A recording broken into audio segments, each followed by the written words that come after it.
Tonight, will the continued use of coal increase power rates in the future? Ottawa isn't happy with Saskatchewan's recently announced new gun policy. And concern over the Regina Public Schools' new band program.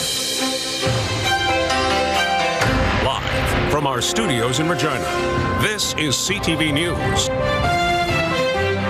Good evening. Nuclear energy, natural gas, and coal power. Those are really the three main resources that the province plans to power up Saskatchewan through to 2050.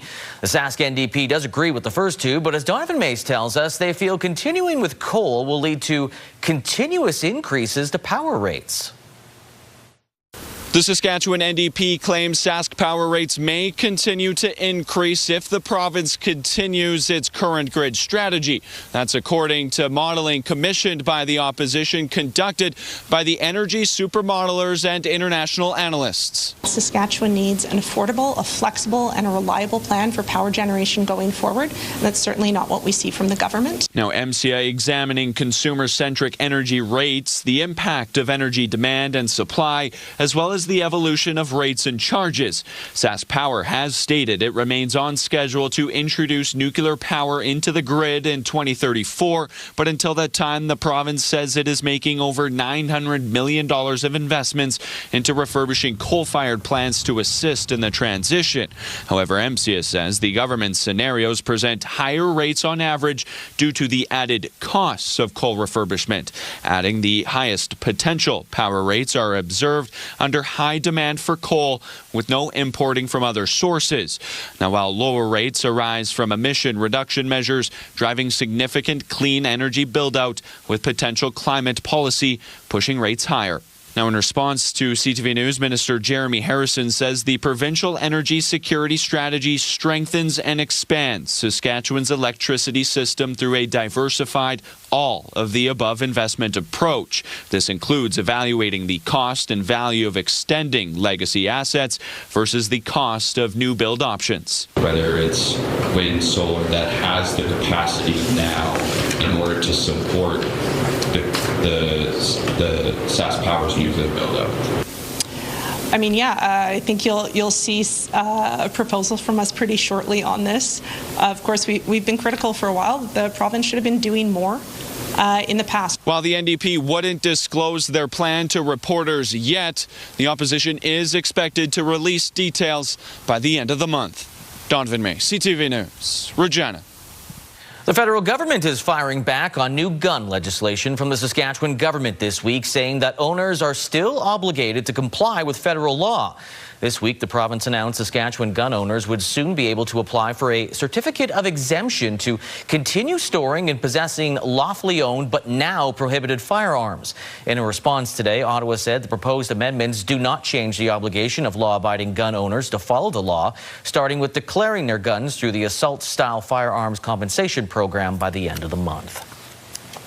The province is out with its list of fee changes and increases for the year ahead. The cost of deductibles on basic SGI plate insurance and several administration fees are going up next year. Deductibles for typical plates will go up from $700 to $950, while some vehicles will see a jump of about 20% effective January the 1st, 2027.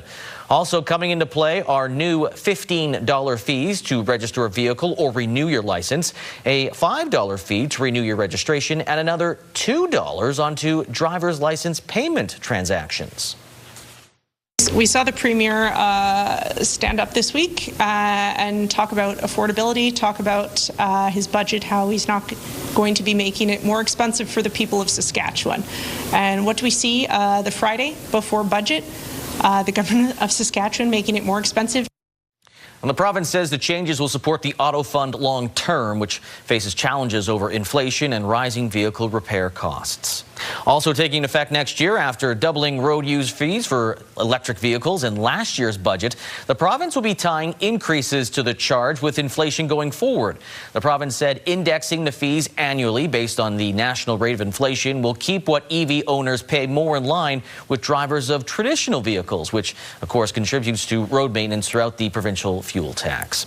And the province will also be attaching a new fee used for hunting licenses onto fishing licenses as well, known as a habitat habitat certificate. Fishers will pay an extra $20 for an annual license and $5 per weekend pass. That's expected to bring in an extra $2.1 million to the province every year. Hunters who buy both licenses will only need to pay for one of the certificates, but could face a new $15 fee if they don't submit the required hunter harvest survey at the end of the season. Well, fuel prices are climbing again, and the impact is being felt far beyond the pump. As CTV's Stacey Hine tells us, business owners say their added costs are piling up quickly.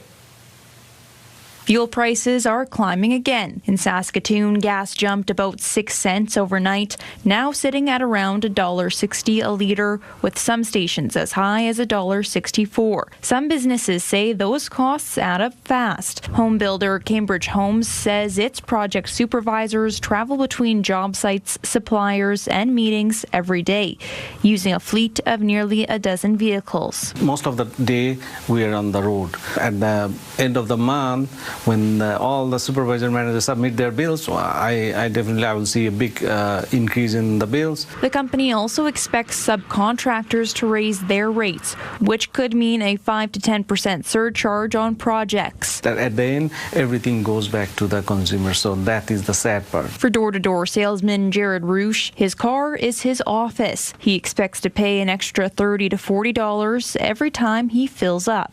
And wintertime, I'm sitting in my car, keeping warm. Summertime, I'm keeping cold with the AC on, one or the other, so uses a lot of gas. Higher fuel costs could also mean more expensive air travel. Analysts say if jet fuel prices stay high, international flights could cost up to $200 more. In a statement to CTV News, WestJet said rising jet fuel prices have already made operating flights more expensive. Air Canada and Porter Airlines both issued statements saying it's too early to forecast how ticket prices may be impacted. The Saskatoon Airport says it's also feeling the impact of higher fuel prices. We're not immune from that, for sure. So there are definitely fuel costs have gone up and escalated, but I would suggest manageable for us right now. The recent spike is being driven by tensions in the Middle East, pushing global oil prices higher. And when fuel costs go up, it doesn't just hit drivers. Those higher costs ripple through the economy and eventually reach consumers' wallets.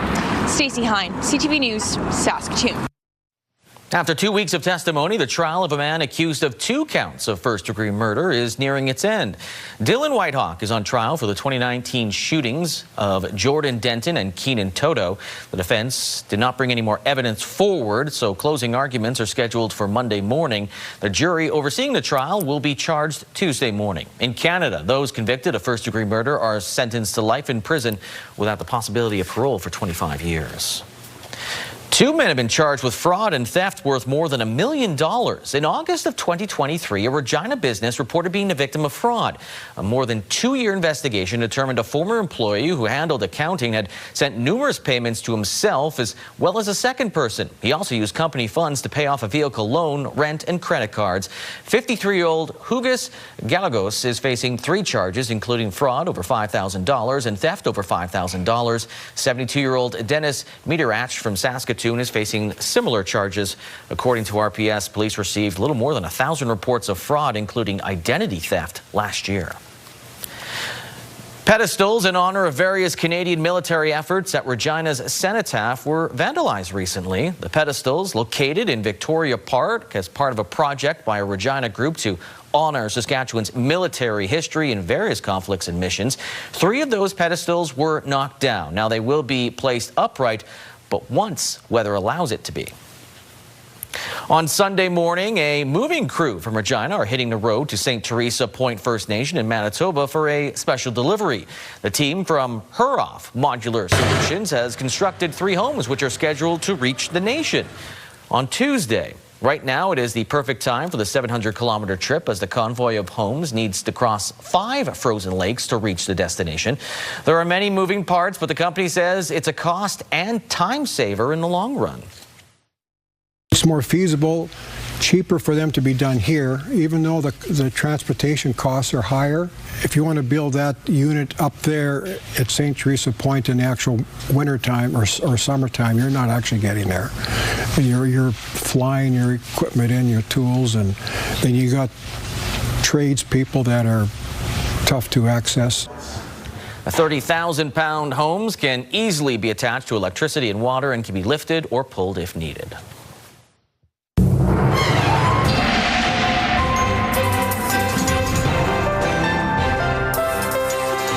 And Sabine joins us for our first look at weather tonight. And Sabine, going into the weekend, this is the last one before we see that huge warm-up next week.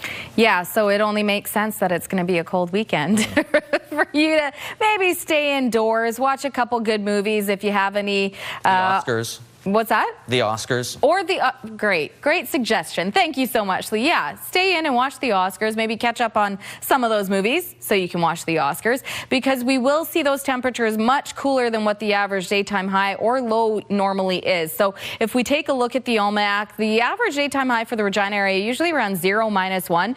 We warmed up to -4, but of course the wind chill was also playing a factor in some of these temperatures and will continue to do so as we head into tonight. Now, not much to show you in active weather-wise, especially in southern Saskatchewan. The southwest could see up to another 3 centimeters between now into Sunday. But if we take a look at our current temperatures, not so bad, but then the wind chill is adding probably another 10 degrees, 5-10 degrees on there. But if you take a look far up north, that's where they're going to be dealing with some extreme cold temperatures with the wind chill into the -40s. But not in the south. I'll have details coming up for you in the forecast. Lee? Thank you, Sabine. A few weeks after Regina Public Schools announced changes towards their music program for students in grades 6 and 8, some teachers are raising concerns. Damien Smith has those details.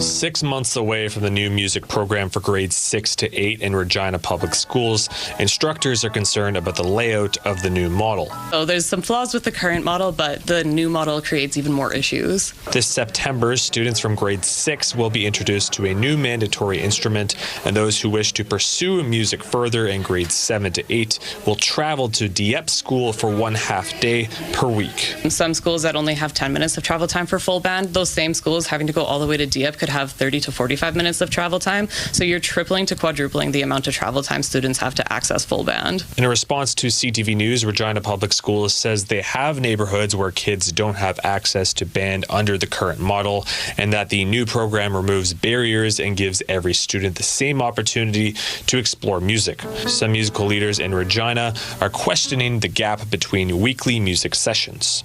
So we don't do a whole day of math and then a whole day of French. We break them up throughout the course of the day because we know that kids learn better that way. Even better would be even shorter amounts every day, say half an hour to 45 minutes of programming every single day for a full band experience would really help to enrich the program overall. The school division says grades 7 and 8 students will receive the same weekly instruction time with additional hours, as the new program includes more instruction in June and September.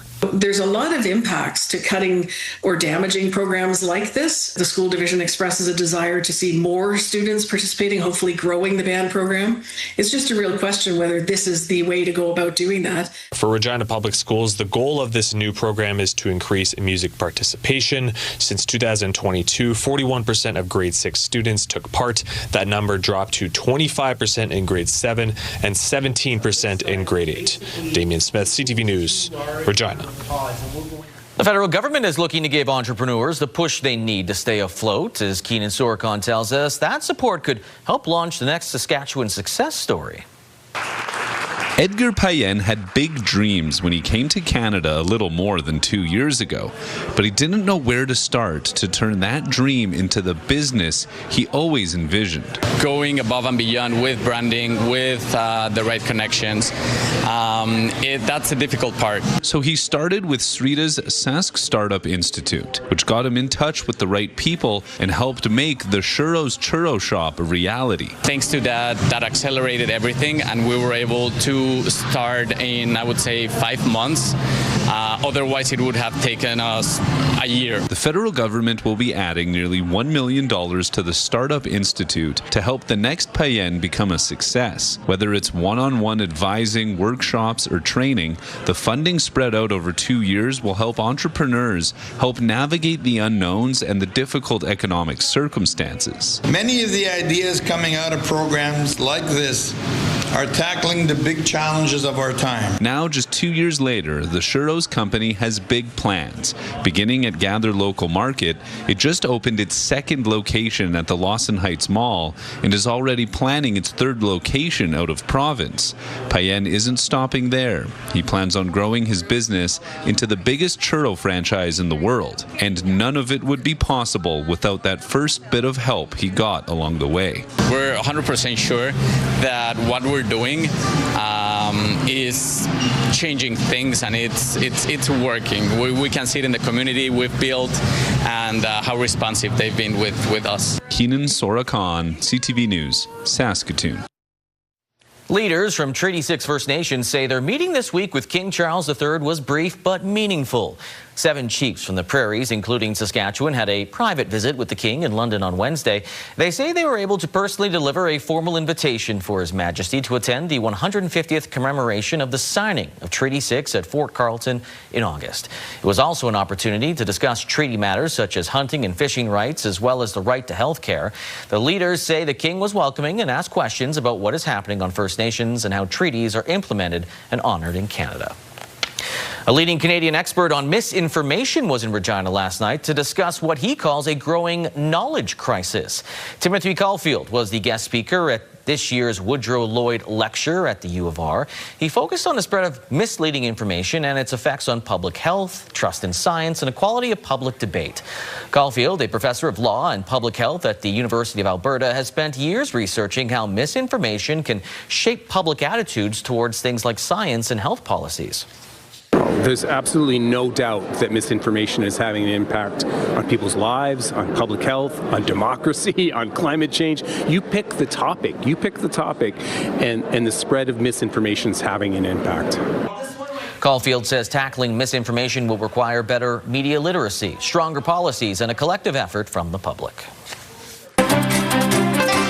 Still ahead, there's no signs of the conflict in the Middle East slowing down. And concerns over paid plasma donations after 2 people die in Manitoba.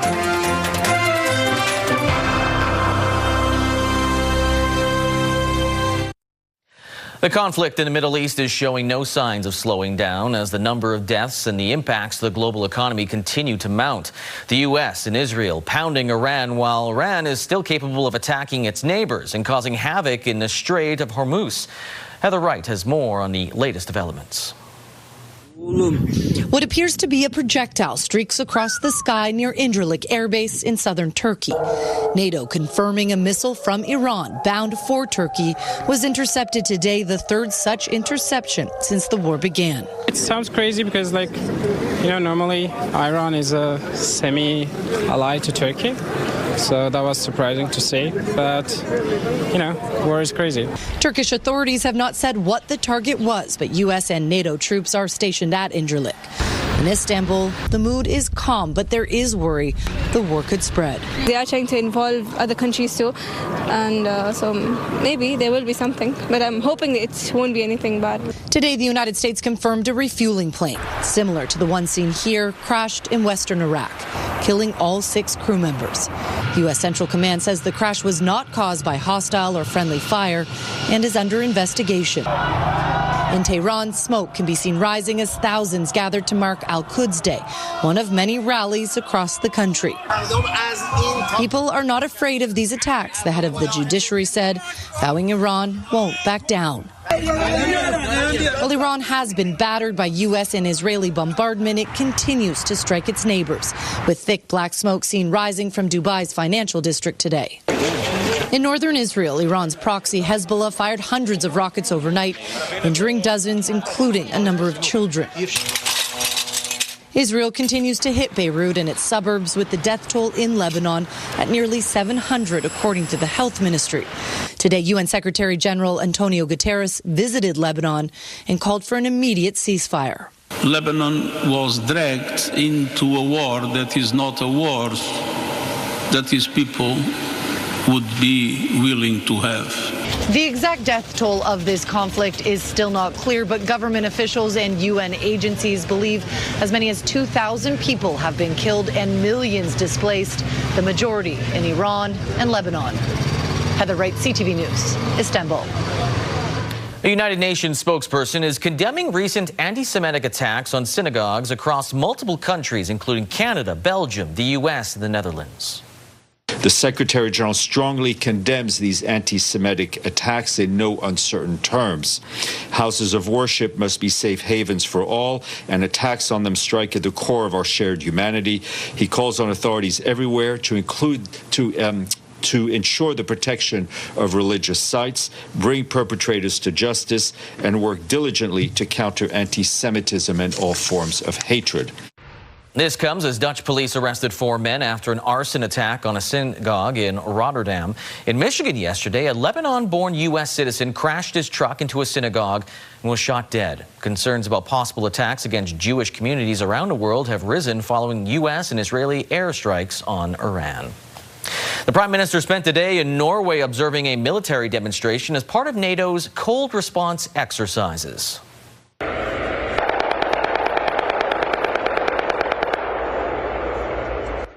25,000 troops taking part in the joint NATO exercises aimed at enhancing the alliance's military capabilities in the Arctic. Mark Carney also met with the Prime Minister of Norway and the Chancellor of Germany. He'll also travel to the United Kingdom, where he'll meet with King Charles and British Prime Minister Keir Starmer. Questions are being raised about the practice of paid plasma donations in Canada after 2 people in Winnipeg died following collections. Now health advocates are calling for a ban on this practice in Manitoba. Alex Carpa has more. 22-year-old Rodiat Alabede was a Nigerian student studying in Winnipeg. A GoFundMe page identifies her as one of 2 people who died after donating plasma at 2 collection centers in the city. Now, donating plasma for money could be banned in Manitoba. All options will remain on the table. Our top priority is the safety and well-being of Manitobans. Health Canada said it received reports that 2 people died after donating plasma at 2 Grifols centers in Winnipeg. The Spanish-owned company specializes in producing plasma medicines and told CTV News each donor undergoes extensive evaluations before being deemed eligible. These are really disturbing, tragic events. The Manitoba Health Coalition says the province must hold an inquest into both deaths and is calling for a provincial ban into paid plasma donations. We support ending this predatory practice and rebuilding and expanding the voluntary system that is much safer and equitable ultimately. Grifols has more than a dozen collection centers in Canada. According to its website, donors could make up to $100 per donation. There is no incentive for Grifols to deny a donor when they could be making money from selling their plasma. Hematologist Dr. Ryan Zarechansky says deaths from plasma donations are extremely rare. Neither myself nor colleagues in Winnipeg have heard of this complication, and so it really does evoke a sense of concern that we'll have to understand. Manitoba's health minister said the province is not ruling out ending payment for plasma here in Manitoba, but said they are waiting for a review from Health Canada. Alex Carpa, CTV News, Winnipeg. Cuba's president says they have opened talks with U.S. government amid a severe economic crisis. The Cuban government has come under increasing pressure from President Trump as it deals with extensive power outages and fuel shortages made worse by Trump's oil blockade on the island. Since the U.S. captured Venezuelan President Nicolas Maduro and removed him from power earlier this year, Trump has cut off Venezuelan oil shipments to Cuba and threatened to tariff any country that sells them oil, adding this week that Cuba may be subject to a friendly takeover. Coming up, the U of S is building a new poultry research facility to follow new federal guidelines.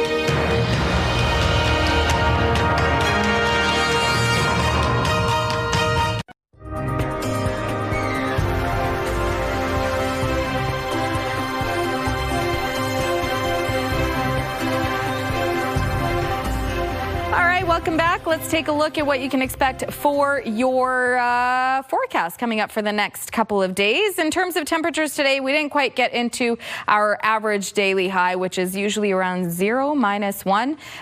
We warmed up to about -4 late this afternoon. Currently, we're at -8 with a wind chill of -16. Winds at about 20 kilometers an hour. Winds aren't expecting to be too bad heading into the weekend, but we will be expecting some of this Arctic air that's coming through that's creating a much cooler temperatures right across the board, cooler in the north than in central southern Saskatchewan, but we could still expect to see those wind chill values getting into the mid-minus 20s for many parts of southern Saskatchewan, including Regina, with a wind chill expected of about the minus 22, minus 23 range tonight. So let's take a look at the radar satellite. I don't have much to show you in terms of active weather today. I saw some of that cloud cover rolling through. Did see some very light snowfall coming through parts of southern Saskatchewan, in particular Regina. If you looked out the window, I did have some people let me know it's snowing outside. Yeah, for about 2 seconds. So we did see some flurries coming through. But in terms of what's to come, this is what we have heading into tonight. We will start to see some of the clouds clearing or breaking up. But as we head into tomorrow, more of that cloud cover is returning. And then in the southwest, we can see that system from Alberta. We'll start to see more of that snow making its way into the southwest corner of Saskatchewan. So Maple Creek expecting to see most of that snow. And when I say most, earlier models were showing that we were expecting to see up to about 8 centimeters of snow in the southwest. Now it's looking like it'll be up to about 3 between now into Sunday. But by the time we get into Sunday morning, you can see the southwest pretty clear, expecting sunnier conditions. Not a whole lot even when it comes to cloud cover, but we will continue to see more of the clouds rolling through as we continue throughout Sunday. And then by Monday, we'll see more of that cloud cover returning. So mainly sunny conditions for many parts of southern Saskatchewan on Sunday. And here's a quick look at snowfall total. So really, southern Saskatchewan not really dealing with much between now and to Saturday morning. But throughout the day Saturday, that's where we'll see that snow returning. So by Sunday morning, up to 4 centimeters expected for Maple Creek, and trace amounts for Swift Current, Assiniboia, Moose Jaw. Regina not expecting to see much in terms of snow, but you can see many parts of southern central and southern Saskatchewan seeing trace amounts. So yeah, up to about a 1 centimeter for most of southern Saskatchewan, except for that southwest corner of Maple Creek. And then of course, northern Saskatchewan expecting to see anywhere between 1 to 3 centimeters of snow. Here's where we're looking at some much cooler temperatures. So far up north, La Loche, Larange getting into the minus 30 range. With the wind chill, it looks like we're expecting to see those wind chill values in the anywhere between minus 42 to 45 wind chill values tonight into early tomorrow morning. Haven't seen any warnings in place yet, but I wouldn't be surprised if we do start to see those warnings go into place. Again, even in the Prince Albert, Lloydminster area tonight with the temperatures in the minus 20s, expect some of those wind chill values getting into the minus 30s. Saskatoon tonight, minus 22 with a wind chill expected of about minus 28. Even first thing tomorrow morning, before we get to that daytime high of minus 12 in the Saskatoon North Battleford area, expect the wind chill values to be quite cool first thing in the morning before we start to see those temperatures warm up a little bit. Yorkton tomorrow minus 13. The southwest not quite into the daily averages, but warmer still. Minus 7. Some snow for Maple Creek. Minus 8 and snow for Swift Current. Cloudy and minus 7 for Moose Jaw. The southeast looking at similar temperatures just without the snow. Mostly cloudy conditions. Tonight for Regina minus 17. Expecting the wind chill in the minus 22 range. Minus 9 tomorrow. But again, even expecting tomorrow morning wind chill value still being in the minus 20s. But look what's ahead. So, okay, yes, a cool weekend ahead. Minus 9 with a low of minus 22 tomorrow, minus 9 and sunny on Saturday, minus 7 on Monday. But take a look at what's expected for us for next week. Minus 8, mix of sun and cloud. Tuesday, sunny, 13 degrees. Did I say minus 8? Plus 8.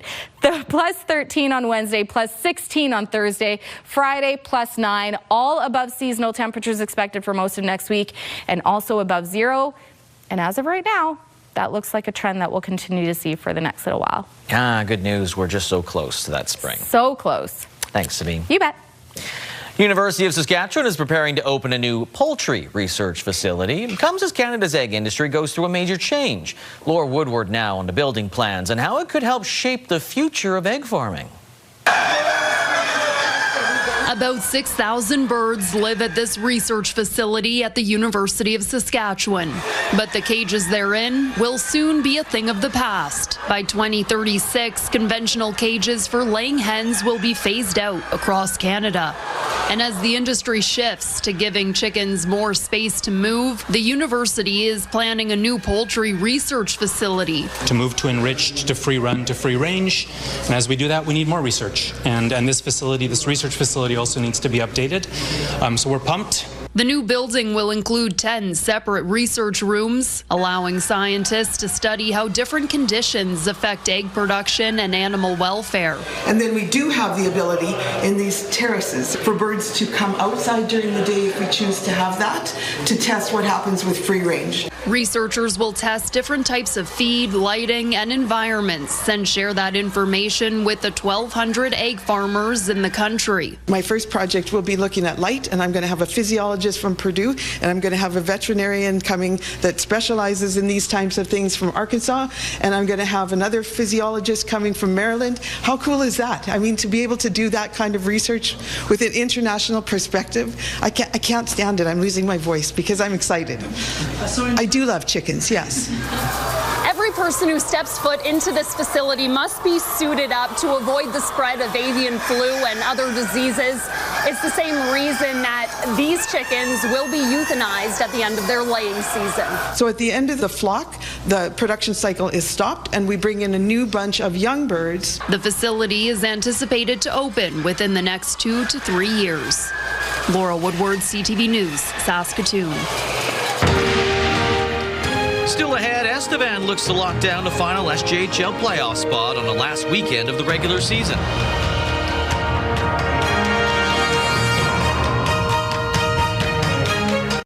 WHL, the Moose Jaw Warriors continue their quest fighting for the final playoff spot in the Eastern Conference as they travel to Prince Albert tonight.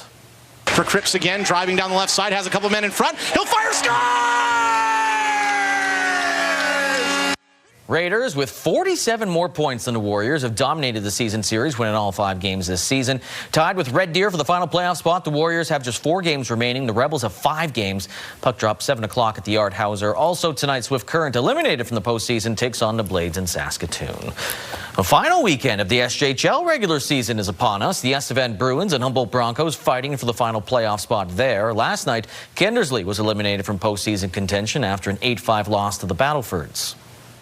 Pass far side is almost offside. Rebound, and they score.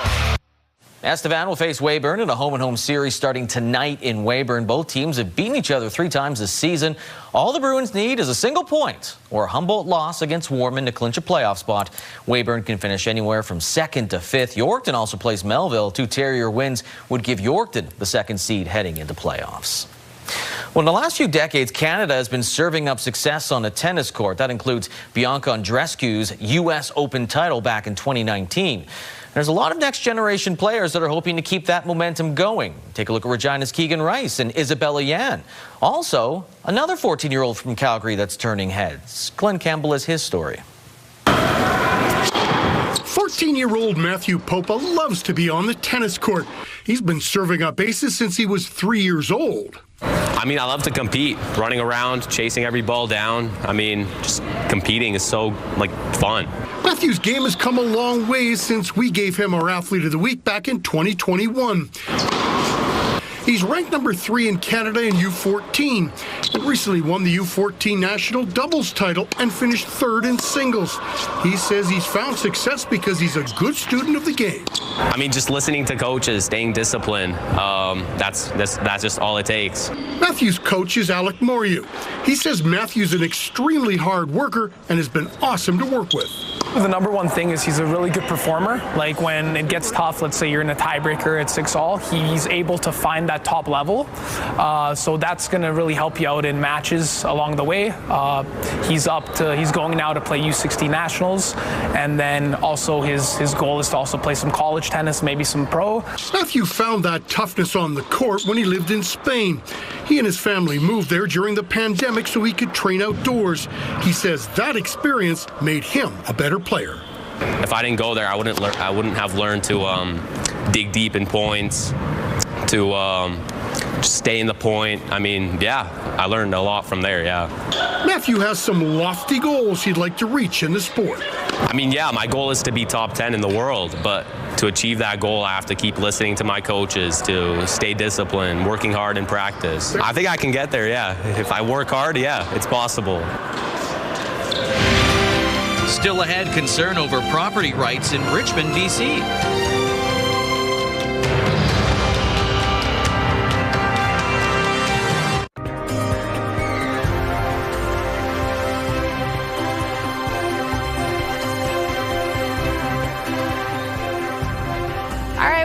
let's take a look at your rural forecast for tomorrow. Many areas expecting to see those temperatures much cooler than the average, and it's going to be the wind chill that's going to be the talk of many of these areas as well, because as we take a look at what we've got going on here, Melfort minus 15, minus 12 for Watrous and Wynyard. Expect at least another 5 degrees to 10 degree drop there with the wind chill value. So many of these areas could see wind chill values in the minus 20s, especially first thing in the morning. Snow for Hudson Bay minus 11. Over in Lloydminster, seeing a mix of sun and cloud minus 14 and minus 9 for Kindersley and Outlook and cloudy conditions there. Closer to the southern border, still cooler than what your daytime averages normally are, but minus 7 for many areas of the southwest. Maple Creek, East End, Cypress, Rockglen, Assiniboia, minus 8 for Rosetown and Leader, Lumsden and Pilot Butte, minus 9, minus 10 and mostly cloudy conditions for Broadview, Carlisle, minus 8, Kenora, minus 13 and mostly cloudy. If we take a closer look at Ituna, minus 14 is the expected daytime high tomorrow with a mix of sun and cloud. Minus 14 is the daytime high, expecting a wind chill of minus 22 by tomorrow evening, dropping to minus 25 with a wind chill of minus 32.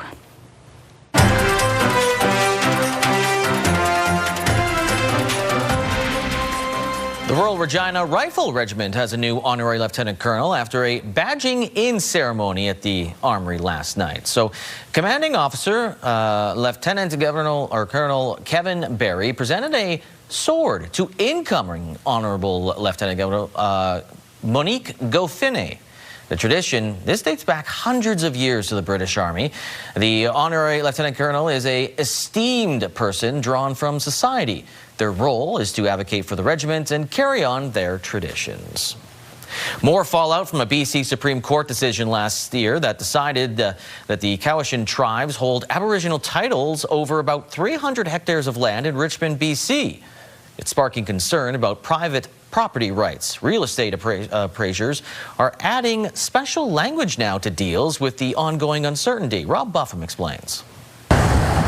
Uncertainty over private property rights in the province has caused property appraisers to change their approach. How is the potential of a land claim having an impact on value? Well, we just don't know. Industry experts say since the controversial Cowichan Tribes case that found Aboriginal titles senior to private property, it's become industry standard to include language limiting an appraiser's liability. The limiting condition effectively gives you an out on an unknown issue or an unquantifiable issue. Many increasingly inserting language noting the assessed value is made with the assumption that there are no First Nations claims of any kind impacting the subject property. Nobody should worry that their home is going to be taken by the local nation. Chiefs and councils are clear. The BC government, we're clear. We need some clarity. We need a path forward here for private property in this province because people are scared. The Premier has promised changes to the NDP's landmark DRIPA laws, the Declaration on the Rights of Indigenous Peoples Act. Amendments that would provide certainty and prevent what EB has labeled overreach by the courts. Those changes have yet to materialize. We need some clarity around UNDRIP and DRIPA. Where is his legislation to clean up his mess? The NDP have pointed to a lack of treaties in BC causing the uncertainty, and the Premier emphasizes the importance of negotiations. It's not a new issue in the province of British Columbia. It's an issue that needs to be dealt with. We have been very clear. Our bright line is we will protect private property. For now, those tasked with assessing the value of private property are taking matters into their own hands, protecting their own liability, until more clarity on this issue emerges. Robert Buffum, CTV News. Canola street price is up $2.80 today to $668.93 per ton. Futures price up $6 to $739.90 per ton. Nice little jump for futures last couple days. Amber durum wheat, $278.59 per ton. Red spring wheat's up $3.93 to $276.58 per ton. Feed barley, no movement, $232.01 per ton, while flax, after going up yesterday, stays the same, $670.54 per ton. Those prices courtesy of Bunge. As As for the markets, TSX dropped 298 points, the Dow Jones by 119 points. The Canadian dollar, it dropped again a little more than half a cent to 72.84 cents U.S. Commodity front, gold down almost $60. West Texas Intermediate crude up $2.31, surpassing the $98 a barrel mark. And Western Canadian Select crude went up $7.95, closing in on the $80 mark per barrel. So gas in Regina, it's gone up again. If you haven't gone, it jumped up a fair bit and is now sitting at $1.62.9 per liter.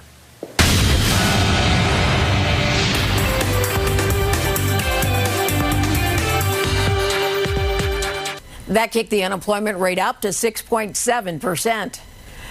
The majority of the jobs lost were in the private sector. Young workers are feeling this the most. Employment fell 1.7% for Canadians 15 to 24. Both wholesale and retail jobs were lost, and Quebec lost the most jobs in February, followed by BC.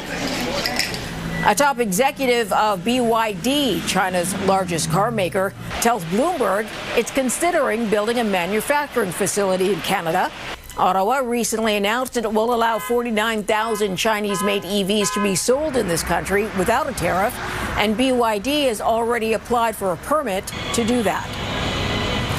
The U.S. is investigating whether some of its trade partners, including Canada, have policies that discriminate against them. Washington has been looking at ways to reintroduce tariffs struck down by the U.S. Supreme Court last month. It is also investigating the EU, Mexico, Japan, Norway, and others. Those are your business headlines. I'm Marella Fernandez.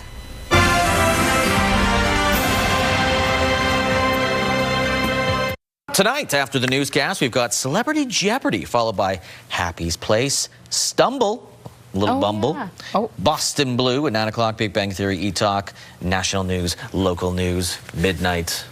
You know what's on after midnight? Maybe one day I'll find out. Nobody said you have to slow down in your golden years. So at this year's Canadian Masters in Ontario, Uther Singh Sekan finished the 60-meter dash with a time of 40 seconds. Not bad for a runner who's 102 years old.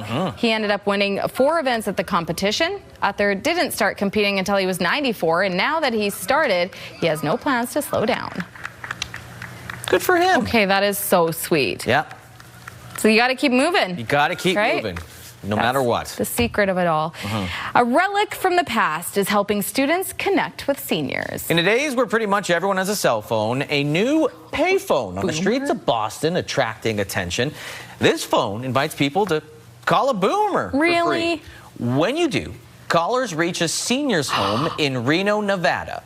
The idea is the brainchild of a neuroscience company which is aiming to reduce the loneliness in boomers and members of Generation Z. We need that everywhere. That is really cute. I love that idea. So you can have a nice conversation with a senior at a Reno, Nevada complex. Maybe they probably have put the in best some bets. They could take them to Vegas. I was going to say they probably have great stories to share, but you would go that route. 100 on red. Okay. Thank you. Have a great weekend.